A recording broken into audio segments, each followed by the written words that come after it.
हमारे एक राजनीतिक संवाद में, एक ऐसा संवाद जो आम जनमानस के मन को एकदम से निर्मल करता है, जो भविष्य की आहट है, जिससे वर्तमान के मुद्दों का पता चलता है।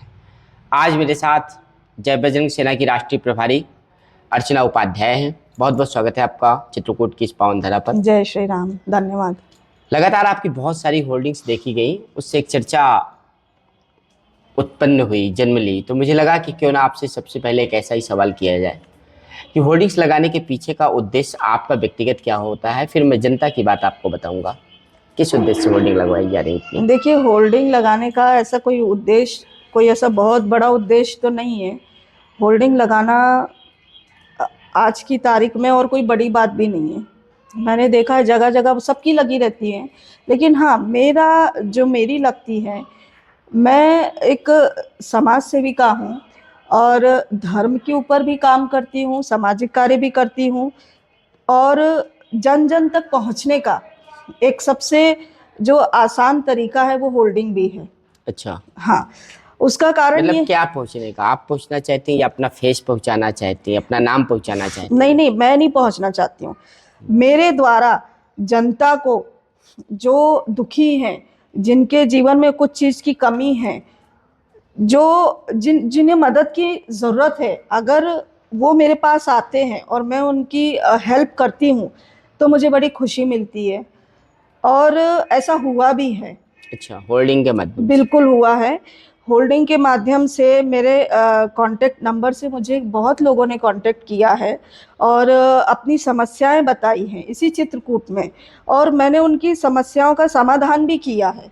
फिर बाद में उनसे मैंने जब पूछा कि आपको मेरा नंबर कहाँ से मिला, किसने दिया, आपने मुझे कैसे अप्रोच किया, तो उन्होंने मुझे यही कहा कि दीदी, आपकी बैनर लगते हैं, पोस्टर लगते हैं, तो उसमें आपका जो नंबर है उससे हमने आपको कांटेक्ट किया। लेकिन जनता के बीच जो एक संवाद है, जो जनचर्चा का विषय बना हुआ है, चाहे पॉलिटिकल लॉबी में हो या बिजनेस हो, आम जनता के बीच में हो, ढाबे चौराहे में कहीं पे भी आप खड़े हो जाओ, तो उससे एक साफ संकेत ये मिलता है कि कहीं ना कहीं आप चुनाव लड़ना चाहती हैं और चुनाव लड़ने के उद्देश्य से आप होर्डिंग्स इतनी ज़्यादा बड़ी मात्रा में लगा रही हैं चित्रकूट के अंदर। देखिए, मैंने आपको बोला, मैं सोशल वर्कर हूँ और कोई भी तीज त्यौहार होता है, कोई भी हमारा धार्मिक कार्यक्रम होता है, कोई भी आयोजन होता है, तो वो तो मैं लगाती ही हूँ। चलिए, आप एक्सेप्ट नहीं कर रही हैं, आप नहीं, एक्सेप्ट मेरी करो बात या सुनिए ना ना। करो। सुनिए, होल्डिंग तो मेरी लगती है, मैं बधाइयों के माध्यम से अपनी होल्डिंग लगवाती हूँ, सामाजिक कार्यों के माध्यम से लगवाती हूँ, तो मेरे ख्याल से इसमें किसी को आपत्ति नहीं होनी चाहिए। रही बात चुनाव की, तो ये तो जनता डिसाइड करती है कि अगर जो उनके बीच में लोकप्रिय होता है, जो उनकी मदद करता है, जो उनके पास जाके उनकी समस्या सुनता है और जो उनके दुख को समझता है, तो वो खुद ही बोलेंगे ना कि नहीं नहीं दीदी, आप चुनाव लड़िए, आप में वो बात है, आपका जो व्यवहार है हमको पसंद है। नहीं, आप करिए, जनता डिसाइड करती है। तो जनता तो तब डिसाइड करेगी जब टिकट डिसाइड हो जाएगा। जनता टिकट तो देती नहीं है। लोकप्रियता ना। हाँ, लोकप्रियता मान लीजिए आपकी हो गई या हो जाएगी जी। लेकिन टिकट जब तक नहीं आएगा तो चुनाव कैसे होगा? देखिए, मेरा मतलब ये उद्देश्य नहीं है कि मुझे टिकट मिले, मैं चुनाव लड़ूं और मैं विधायक सांसद बन जाऊं, फिर आराम से अपने घर में बैठूं। आज भी मेरे पास किसी चीज़ की कमी नहीं है, आज भी मैं घर में इसी में नहीं, आप रहती करिए, हूँ। मैं आराम से अपने घर में बैठूं विधायक सांसद बनने के बाद। भाई, तो ऐसा लोग कौन है भाई जो यहाँ आराम से बैठा है? सुनिए, यहाँ के किसको जो बोल रही हो आप? मैंने जनरली देखा है, मैं किसी के ऊपर नहीं बोल रही हूँ, पर हाँ, मैंने सुना है, लोगों के मुँह से ही सुना है कि वह बन गए हैं तो वह देखत नहीं है, हमारा समस्या नहीं सुनाता है, तो क्या करत हैं, तो वह अब जो भी है वो क्या बात करती है आप आए दिन सोशल मीडिया में एक चीज देखती होंगी, आज मैं फला पे विधायक जी लिखेंगे, मैं फलाने की 13वीं संस्कार में शामिल होकर के आया। हाँ। फला की बेटी की शादी की एंगेजमेंट थी वैवाहिक, उसमें शामिल होकर के आया, फिर फलाने क्या बरहों था तो मैं निमंत्रण करके तो थोड़ी क्या, खातिर आया मेरी हूँ। बात सुनिए, तो क्या आप सक्रियता नहीं दिख रही विधायक की? मेरी बात सुनिए, सांसद की सक्रियता नहीं दिख रही तो आपको? क्या मतलब हमारा समाज सिर्फ तेरही बरखी और शादी का एंगेजमेंट खाने तक ही सीमित है? क्या लोगों की सिर्फ इतनी ही जरूरतें हैं? क्या लोगों की अब हमारे चुने हुए विधायक सांसद जिसे यही उम्मीद है कि भाई हमारे यहाँ कोई मरेगा तो ये तेरही खाने आएंगे, हमारे यहाँ शादी होगी तो ये रसगुल्ला खाने आएंगे, बस इतना ही चाहिए भाई हमारे? आपने कहा आराम से बैठे, तो मैंने आपको बताने की कोशिश की है, बताया कि दिखता होगा आपको अपनी आंखों से। मैं तो कभी नहीं डालती हूँ ऐसा कि मैं किसी के दुख में गई तो मैं उसको सोशल मीडिया पे डालूं कि मैं इनके दुख में जाके खड़ी यहाँ हुई। के एक विधायक है, वो पोस्टमार्टम हाउस के नाम से प्रसिद्ध हो चुके हैं, पता होगा आपको। हाँ, अगर आप तो सक्रिय देखिए वो मैं, हाँ मुझे पता है, लेकिन कौन क्या काम करता है उस पर मुझे नहीं जाना, मैं क्या कर रही हूँ मुझे वो देखना है। जनता का विधायक होता था, लेकिन एक विधायक ऐसा भी है जो पोस्टमार्टम हाउस का विधायक है, कहा जाता है, अच्छा, चर्चा का विषय है। देखिए अब वो उनकी मानसिकता है, वो आज पद पे हैं, वो कहाँ जाते हैं, क्या करते हैं और किस चीज़ से उनको लाभ होता है। अगर उनको वही चीज़ करने से वो समझते हैं कि मेरी जो राजनीति है चलेगी, तो ये उनकी सोच का विषय है।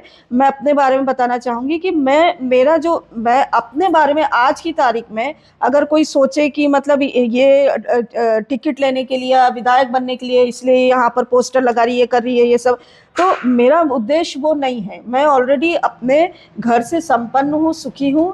और हाँ, मैं भी रहने वाली चित्रकूट की हूँ। बांदा, लोग तो आपको ये नहीं कहते कि आप चित्रकूट के हैं। बांदा जिला नरैनी तहसील के पास मेरा गांव है और मेरे सास ससुर पहले चित्रकूट में ही रहा करते थे और मूल निवासी हम लोग यहीं के हैं। और जो लोग कहते हैं कि चित्रकूट के नहीं हूँ, बस बता दीजिएगा मूल निवासी यहीं की हैं कि यूरेशिया की हैं? नहीं देखो, मैं इटली की तो नहीं हूँ ना। यूरेशिया की? नहीं नहीं, वही तो बोल रही हूँ ना, मैं भाई है इटली तो से अर्चना उपाध्याय ही ना, ब्राह्मणी हाँ, तो है। नहीं मैं अर्चना हूँ और मैं सबके लिए हूँ, मेरे लिए कोई कहते हैं ना ब्राह्मण यूरेशिया चले जाओ। नहीं, मैं ये नहीं, मैं चलिए मतलब विषयांतर नहीं होंगे, हाँ, लेकिन आपको लगता है क्या कि यहाँ के जो इतने भारी भरकम नेता हैं, जी, चाहे आप जिनके भी नाम ले लीजिए, भैरव प्रसाद जी, चंद्रिका प्रसाद उपाध्याय जी, उनकी बहू की भी डिग्री वाली फोटोज बहुत लग रही हैं, वो भी मैदान में आना चाहती हैं, तो ऐसे तमाम बड़े नेताओं के बीच में आप टिक पाओगी? देखिए मैं बोल रही हूँ ना कि मुझे अगर वो भी अच्छा काम कर रहे हैं, वो भी समाज के लिए कर रहे हैं, मैं भी समाज के लिए कर रही हूँ, लेकिन कौन किसके दुख दर्द को कितना समझता है और कौन उनके साथ कितना खरा उतरता है, ये तो आने वाला समय बताएगा। और उनकी बहू के पोस्टर लग रहे हैं, वो उन सब बातों पे मैं नहीं जाना चाहती हूँ। मैंने आपसे पहले ही कहा कि कौन क्या कर रहा है मुझे उस पर नहीं जाना है, मैं क्या कर रही हूँ मुझे वो देखना है। मेरी कोशिश ये रहती है कि मैं ज़्यादा से ज़्यादा लोगों की समस्याओं को समझूं। चित्रकूट में बहुत बहुत प्रॉब्लम है यहाँ पर लोगों की कोई सुनने वाला नहीं है, चाहे वो महिला हो, लड़कियां हो, या कोई गरीब किसान हो, या स्कूल में पढ़ने वाला छात्र हो, या कोई फैमिली किसी का कुछ भी मैटर हो, तो यहाँ पे मैंने देखा कोई किसी का सुनता नहीं है। और फिर फाइनली लोग मेरे पास आते हैं तो मैं उनसे सबसे पहले यही पूछती हूँ कि आप वहाँ पर किसके पास गए, आपने वहाँ किससे अपनी प्रॉब्लम शेयर की, तो उनका यही जवाब मिलता है कि वहाँ किसी ने हमारी सुनी नहीं और हमको कह देते हैं हाँ ठीक है, हो जाएगा हो जाएगा। तो उनको मैं फिर समझाती हूँ कि ठीक है, नहीं होगा उनके पास समय या जो भी बात हो, मैं अपने मुझसे जितना होता है मैं उनको सेटिस्फाई करती हूँ, उनको मतलब इतना रिजल्ट दे देती हूँ कि जितने वो परेशान मेरे पास आते हैं वो खुश होकर जाते हैं। अच्छा, तो आपकी राजनीतिक विचारधारा किस दल के ज्यादा करीब है? लोग ये भी जानने की इच्छा क्या? रखते हैं, जो आपकी राजनीतिक सोच है, हाँ, विचारधारा है, वो किस दल के करीब है? किस दल को आप पसंद करती हो? सपा, बसपा, कांग्रेस, भाजपा, इतने देखिए तमाम अभी दलों तो में? मैंने सोचा नहीं, लेकिन मैं धार्मिक प्रवृत्ति की महिला हूँ और धर्म और समाज सबको साथ लेकर चलना मुझे अच्छा लगता है। मैं किसी एक समुदाय के साथ चलना मुझे नहीं है। दुख सबका होता है, चाहे वो कोई भी कास्ट का हो, कोई भी कहीं से भी आता हो। अगर उसको तकलीफ़ है तो मैं उसको ये नहीं पूछती हूँ कि आपका पूरा नाम क्या है, आप कहाँ से हैं, आप क्या है क्या नहीं, वो सब नहीं। आपको तकलीफ़ है, ठीक है, मुझे भी आपके दुख में मैं भी दुखी हूँ, मुझसे जितना होगा मैं आपकी समस्या सुनूंगी, मेरा ये है। तो मतलब आपकी राजनीतिक विचारधारा में कौन सा दल बेहद करीब आपके हृदय की गहराइयों को छूता है? वो अभी मैंने सोचा नहीं है, मैंने आपको सिंपल बोला है कि मैं धर्म से जुड़ी हुई हूँ, धार्मिक हूँ और कहीं ऐसा तो नहीं सामाजिक कि हूँ। आप लोग अपनी ही जय बजरंग सेना को एक पार्टी के रूप में परिवर्तित कर दें? अब उस समय आने पे बताया जाएगा, अभी तो ऐसा कोई विचार नहीं है। अच्छा, चित्रकूट के विकास के बारे में एक अंतिम सवाल ये है और यहाँ के जन जन के सुख के बारे में क्या कोई रोड मैप, क्या कोई सोच ऐसी बात है जो लोगों की दिल की गहराइयों को छू जाए, सुनने वालों की? देखिए, चित्रकूट में बहुत विकास होना बाकी है और मतलब मैं जो आज की जो युवा पीढ़ी है, अगर वो चित्रकूट को देखे तो ये बहुत धार्मिक और आध्यात्मिक की नगरी है और जिस हिसाब से यहाँ पर विकास होना चाहिए, ये एक चित्रकूट धाम एक धार्मिक स्थल तो है ही, आध्यात्मिक स्थल भी है, लेकिन साथ साथ पूरे बुंदेलखंड को जो प्रगति के मार्ग पे अगर पहुंचा सकता है तो वो चित्रकूट है। टूरिज्म प्लेस है, आपको पता है, और अगर यहाँ का विकास होगा तो आप समझ लीजिए कि पूरा बुंदेलखंड कवर हो जाएगा। जो लोग यहाँ के जो नवयुवा हैं, जो बाहर पलायन करते हैं, वो पलायन इनका बंद हो जाएगा। और यहाँ पे बहुत चीज़ें होना बाकी है, जैसे यहाँ पर रिसर्च सेंटर खोले जा सकते हैं, यहाँ पर अच्छी यूनिवर्सिटीज़ खोली जा सकती हैं, यहाँ पर गांव से कनेक्टिविटी चित्रकूट के लिए और शहर चित्रकूट से शहरों की कनेक्टिविटी बढ़ाई जा सकती है। तो बहुत सी चीज़ें हैं, किसानों के लिए है यहाँ पर रिसर्च सेंटर, प्लस ये जो खाद होता है जो किसानों को यूरिया वगैरह मिलता है, यहाँ के किसान भी बहुत दुखी हैं, वो भी असंतुष्ट है, जिन्हें कोई संतुष्टि नहीं है कि आज भी उनके बारिश नहीं हुई तो कितने आत्महत्या पे मजबूर हो जाते हैं, लोन लेते हैं, माफ़ नहीं होता है। तो ऐसी बहुत सी चीज़ें हैं, बहुत छोटी छोटी समस्याएं हैं। लड़कियां हैं, शादी हो जाती है उसके बाद में ससुराल से भगा दिया जाता है, ये मामले भी यहाँ पर बहुत हैं।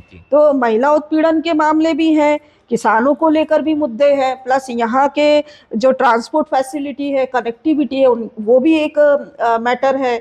सबसे बड़ी बात है कि यहाँ पर अध्यात्म की जो नगरी कहा जाता है, तो मेरे हिसाब से यहाँ पर थोड़े से रिसर्च सेंटर वगैरह ये होने चाहिए, यूनिवर्सिटीज़ खुलनी चाहिए, कॉलेज और अच्छे होने चाहिए, स्कूल अच्छे होने चाहिए, कनेक्टिविटी होनी चाहिए और हमारे साधु संतों के लिए और जो व्यवस्था हो वो होनी चाहिए। तो उस हिसाब से पूरा बुंदेलखंड, अगर ये यहाँ का विकास हुआ तो पूरा बुंदेलखंड उससे कवर हो जाएगा। तो देखिए, आज की हमारी खास बातचीत में ये थी अर्चना उपाध्याय, जिन्होंने कहा है कि चित्रकूट से पूरा बुंदेलखंड कवर हो सकता है। अगर चित्रकूट का विकास हो गया तो पूरे बुंदेलखंड में खुशहाली आ सकती है।